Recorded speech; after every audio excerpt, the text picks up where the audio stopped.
Hey everyone, this is Joe. I am the digital astronomer. Thank you for tuning back into my channel. This is the second video this week.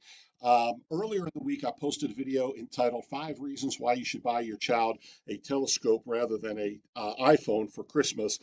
And now what I want to do is give you some suggestions. Now, I want to caveat this. I am not talking here about what you should buy if you're an experienced astrophotographer. I'm talking to the beginner. I'm talking to the parent who is looking to buy a child or a teenager their very first telescope. And what I want to help you to do is to not make the mistake of going out and buying your kids something that they will never use. I want to show you how to buy a quality telescope that they're going to actually be able to see something. And what I'm going to do is put a self-imposed limit of $500. Basically, everything I'm going to show you today is under that $500 mark. Now, I know all my friends in the astrophotography world are going, but you can't get anything for that. I understand what you mean. We're talking about beginners. What should you buy someone first starting out in astronomy for a telescope? And so I'm going to show you from the least expensive up to about $500 and give you some good recommendations on telescopes that you should consider. So stick around. I'll be right back and I'm going to give you some recommendations.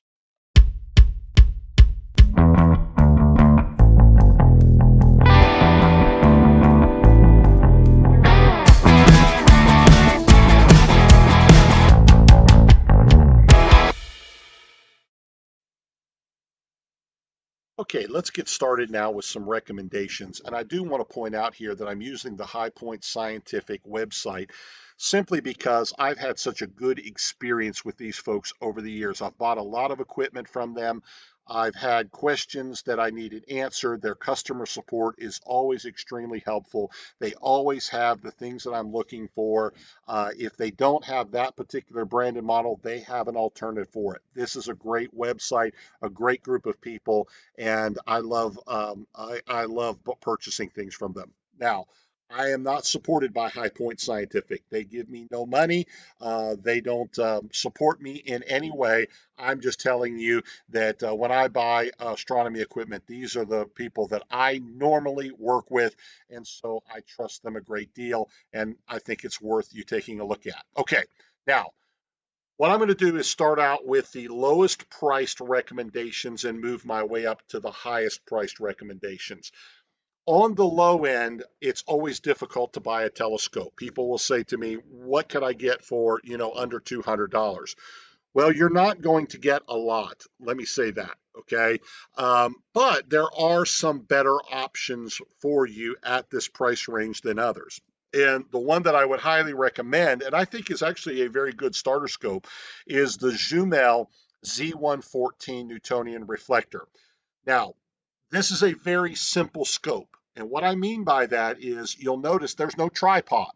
Um, this is a tabletop model. You're going to set it on top of a picnic table or another solid surface and sit beside it, and then you're just going to point it. You're going to move it left and right and up and down to find what you want to see.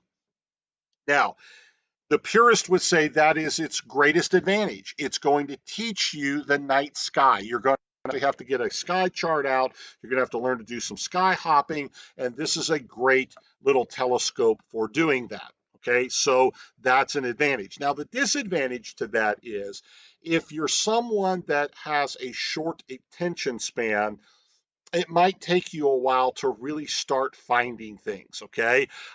This can be a sort of exercise in futility at times. And if you're like me, and I don't have the patience to do that, that can be annoying. But with that said, if you're going to only spend under $150 for a telescope, this is the kind of telescope you should be looking for. Don't go out and buy something, that looks really cool because it's sitting on a tripod and has a lots of, knobbies and all that kind of stuff, but really isn't going to be very good. A tripod at this price range is going to be a piece of garbage. It's going to bounce around, it's going to shake, and it's just going to be annoying. Get something like this, set it on top of a solid surface, And honestly, you will have some pretty good views if you'll be patient. A very closely related type of telescope to this is this one right here. This is the same kind of telescope that I just showed you. It's a tabletop model.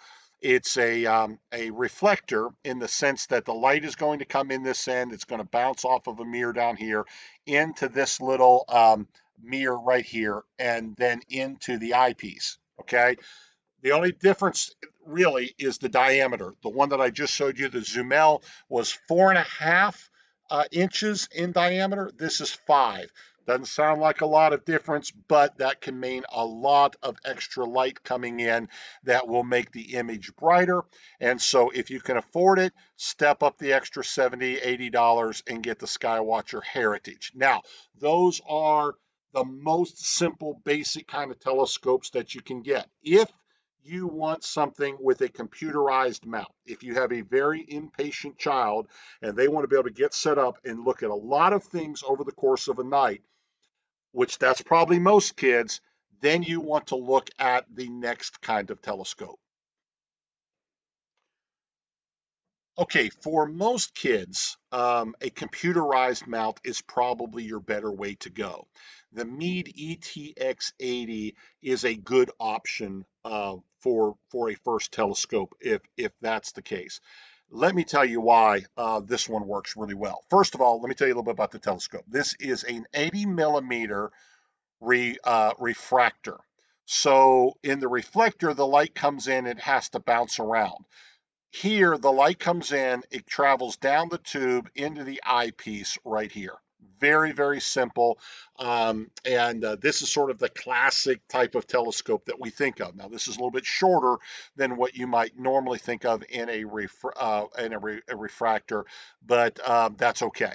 Now, the main advantage to this type of telescope is the mount. This is a computerized mount. So basically what happens is you take this out, you point it towards the north, then you put in the date, the time, your location, some other information into this little handheld held controller.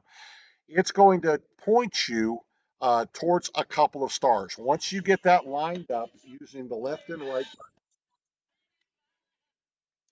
using the left and right buttons, then you are aligned.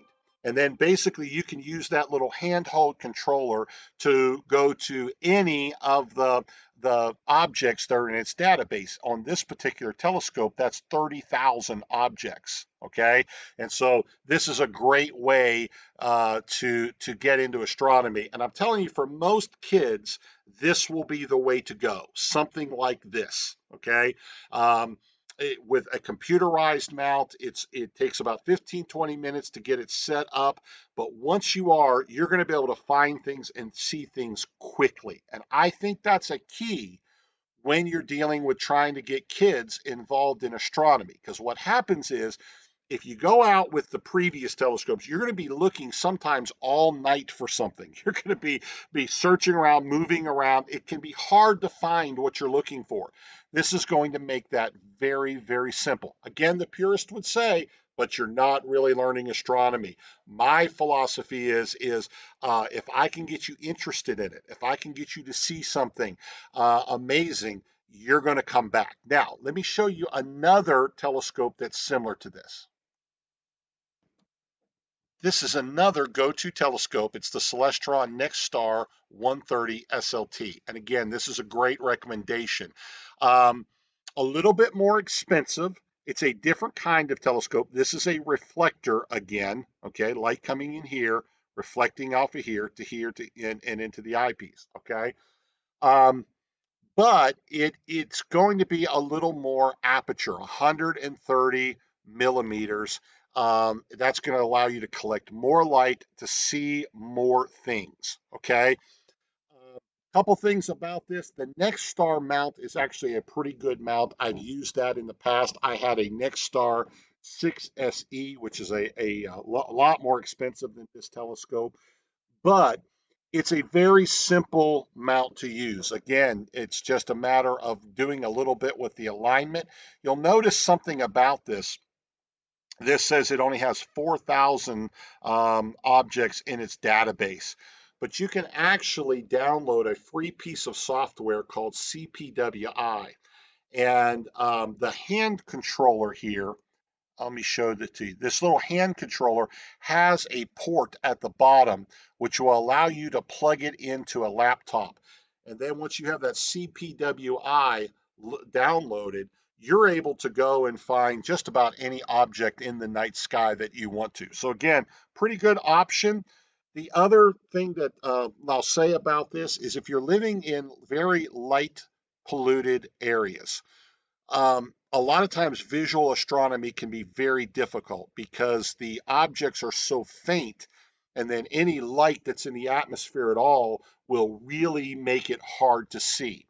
With these last two telescopes that I've shown you, you can actually do something called electronically assisted astronomy. What that means is you take the eyepiece out and you drop in a little dedicated astronomy camera. And it doesn't have to be a real fancy camera. It just can, be a very basic astronomy camera. And then what you do is you take 10, 15, 20-second, somewhere around there, exposures and stack them using a free piece of software called SharpCap. And what that lets you do is see some of the more dim objects out there in the sky. Now, this is not astrophotography. You are able to save those stacked pictures and show them to your friends, which, by the way, kids will love. They will really get excited about that. But mostly what it does is let you see things that you might not be able to see with your eye through the eyepiece because of the light conditions.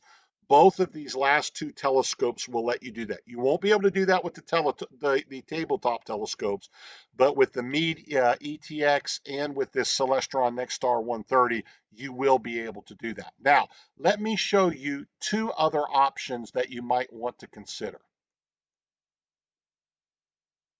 Another option to consider is if you're not thinking about doing any type of astrophotography or imaging at all, and you don't mind not having the computerized mount, the Aptura DT8 8-inch Dobsonian would be a great option. Now, this is a $450 telescope, but this is going to be what the proverbial light bucket. If you want to see good images of the planets, if you want to see nice bright images of galaxies and that type of thing, this is probably the kind of telescope that you want to go with.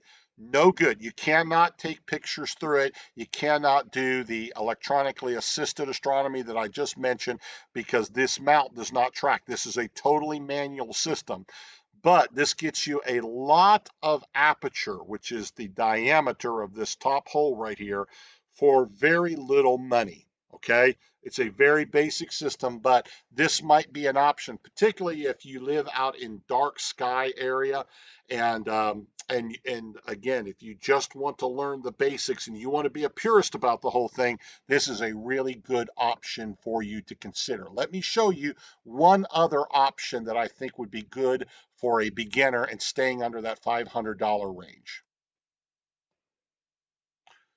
Okay, let me show you one more telescope for under $500. This is exactly 1 cent under the $500 limit. But let me tell you about this telescope. This is an Explorer Scientific First Light 80 millimeter refractor. Again, this is a 80 millimeter refractor. It's going to let you see a good number of things in the sky. There are two advantages to this particular mount. One is it is computerized, so you're able to use the um, uh, handheld computer to be able to line up the telescope, find the things you're looking for. That removes a little bit of the frustration of using sky charts and all of that kind of stuff. But it's also probably the most versatile option that I'm showing you. And the reason I say that is because not only can you do visual observing with this telescope extremely easily, but you could also do a little bit of very basic astrophotography. So if you're buying for a kid and you want to have a very wide range, not only do you want them to be able to look through the eyepiece and see things, but you think that there might be a day when they want to put a camera on it and do a little bit of basic astrophotography. This is a good way to do that for under $500. Okay. Um, Again, will it be the only telescope they'll ever buy? Absolutely not. If they fall in love with the hobby, they're going to want to go out and buy a much more sophisticated telescope. But this is a decent little beginner telescope for under $500 that has a lot of versatility to it. They'll be able to do good visual astronomy with it, as well as being able to do a little bit of the astrophotography and that type of thing. And again, okay, these are my suggestions. These are my recommendations. You might have some others. If you do, put them in the comments underneath, and be glad to share them on my YouTube channel. And again, most importantly, whatever you do, whichever telescope you buy your kid, get them a telescope. Don't get them an iPhone for Christmas.